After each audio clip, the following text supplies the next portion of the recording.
Trev back with you on SportsCenter. 76ers got less than ideal news on the injury front regarding Joel Embiid. Their 32-year-old center was diagnosed with appendicitis and underwent emergency surgery Thursday in Houston, hours before Philly took on the Rockets. Unclear if the five-time All-NBA honoree will return to the court. But the next man up mentality is being pushed to the brink at this point. This timing seems difficult.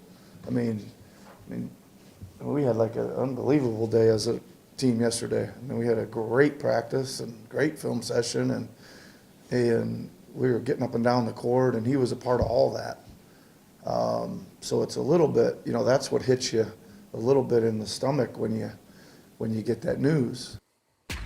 Entering play on Thursday, the 5 through 10 seeds in the East were separated by just 3.5 games. Sixers held the 8th seed, but that could be put in jeopardy when they visited H-Town on Thursday. Kevin Durant and the Rockets coming off of an absurd comeback against the Suns on Tuesday, ready to make quick work against them rather early. Third quarter, it's a 25-point lead, and Tari Eason puts them up even more after that three.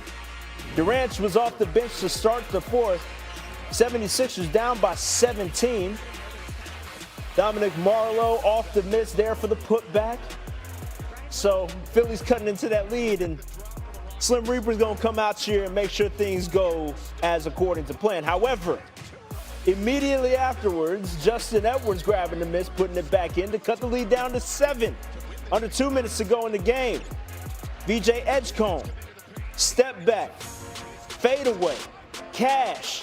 Philly down 5 in the next Rockets possession. Durant, I don't know how he's that open, but he was. He knocks it down, 29, 7, and 5 for KD, and the Rockets hold on to win by 11. Trev 102 for the 8th straight win. Philly was missing Joel Embiid after he had an appendectomy. Man. The 76ers, who's fighting for a playoff spot, will be without Embiid indefinitely. He had surgery in Houston on Thursday after being stricken with appendicitis overnight. The Sixers have lost 3 straight and dropped into a tie with Charlotte for the 8th seed in the East. Joel Embiid is just saying, you know what? You might as well just call him Slep Rock. I don't know if y'all remember the cartoon Slep Rock, but every time he come around, bad stuff just start happening. Yeah. Hey, that appendectomy. That's not. You're not out that long with that though, huh? Yeah, you gonna be there for a minute, boy. They got to go inside and get them things up out. Damn. That's your appendixes. Yeah, they open you up, Ocho. Yeah, I know they open you up, but I'm just saying the time that he has to miss. Obviously, he'll be back. It's not.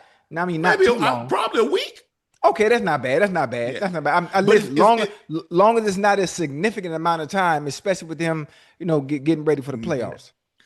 I think the thing is, though, Ocho, is that, and Joe, is that seem like every time this time of year is something. Yeah. You remember last year, it was his knee, and it's been his knee, and it's been his back, and it's been his ankle. Mm-hmm. And like I said, I've never seen anybody with the only people that I've seen with more stomach issues than Joel Embiid is babies.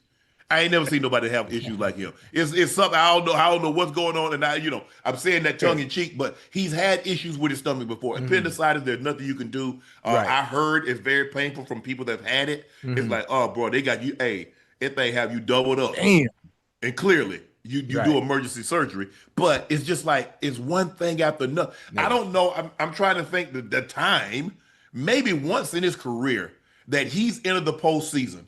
And he's been healthy in his career, and he's been in the league 10 years.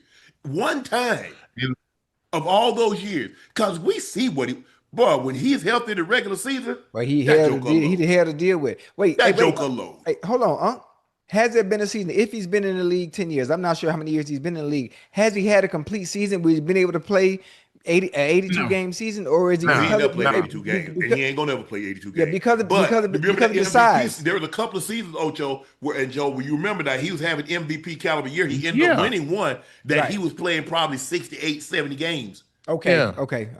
But then come playoff time, knee.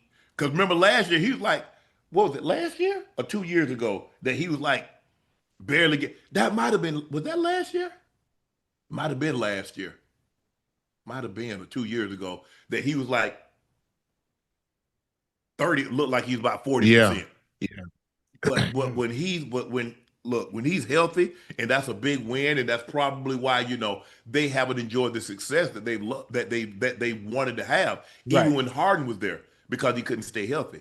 And then when they had Ben Simmons, he had some issues, and then Ben had the issue with the Hawks, and they had the issues with the Hawks, and they ended up losing to the Hawks in 7 games. And I said that they're never going to be the same. It's over for them. They're going to break that team up. I said, Ben Simmons gone.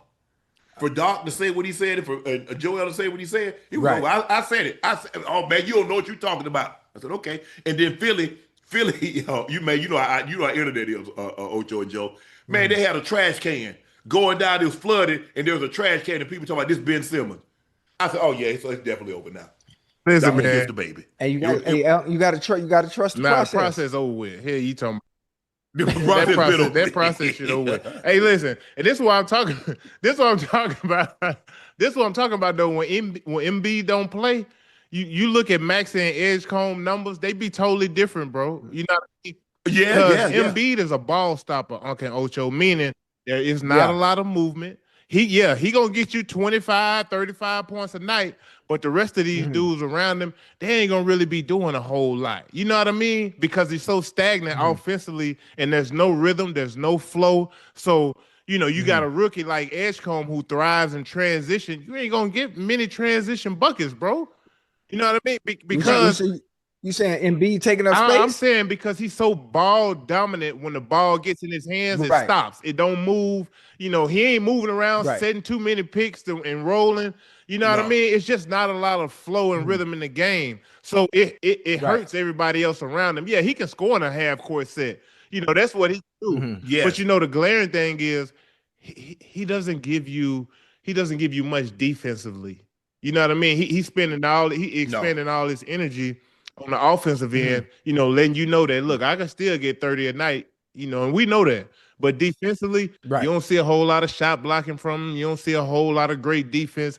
And that's kind of got Philly behind the 8 ball. So I don't expect much from Philly. I'm going to be honest with y'all. They're going to be a first round exit. And what, I got a question. Because right now they're in the play-in. Go ahead, Ocho. Now I'm gonna say, while we on the topic of Embiid, right? That year he won MVP. Who was the other person that went right behind him? Who was runner up? If I'm not mistaken. Jokic. All right, now if Jokic was runner up, right? And think about Joe. Think about all the things you just said about everything becoming stagnant offensively when Embiid is playing, right? So when you look at Joker when he plays, what's the difference in what Joker does and what Embiid does? Being that he's a defensive liability as well, because still put up 30. You don't see them. You see them assist number Jokic got. Okay. The league in assists. So he's obviously not the passer. Yeah. He's not the passer that Jokic is. Jokic is, if you ask me, he's a pass first center who can score. He's a reluctant scorer. Who can okay, boom, he ain't open on the cut. Y'all playing me one-on-one. Okay, cool. I'm just gonna go for 50 tonight. Don't even worry about that. You know what I mean? Right. I think Jokic's IQ for the game, Ocho, is a little much better. Man. Hey, hold on. Hey, Jokic's IQ for the game is basically like LeBron. Yeah. Correct. Yeah. Because when you come with the double team, he knows where you come. Depending on who comes, he knows where he's supposed to be. Yeah. So his man is open. That's why he throws so many passes behind his head, because he knows the man came from the weak side. Right. And so he knows that whoever's in the dunker spot, whether it's Christian Brown or whether it's Gordon or whether it's Strother or whether it's Peyton Watson, he knows they're there. So I can go behind my back because I know somebody's feeling from the dunker and that's spot. just He gets that ball at the nail. He knows you can't come double him. If you do come double him, you double somebody in the middle of the court? Are you crazy? Nah, you can't do that. And give him both flanks? And that's just having a great feel for the game, fellas. Knowing exactly where your guys are supposed to be at all times. That's what a point guard does. Yes. Your center never really operates like that. This is why Jokic is so great. Right. It ain't, he gonna put up a triple double. It's because he gonna do what he can. I mean, he gonna score the ball if he had to score it that night. If he need to get 20 assists, hell, he gonna do that. If he need to get 20 rebounds, he gonna do that. He gonna do whatever it takes for them to win. And that's why they've been successful. And that's what makes him so unique. He's about to lead the league in rebounding and assists. And you might not ever see it again. Because normally, when guys lead, most of the time when guys obviously lead the league in assists, it's a guard. to ask a guard to lead the league in rebounding. So think about it. Now you got a center that's leading the league in rebounding, and he's going to lead the league in assists. Yes. All right, we got a very special guest joining us. He's a 6'2", 326-pound projected first-round pick, a unanimous All-American, a Big Ten defensive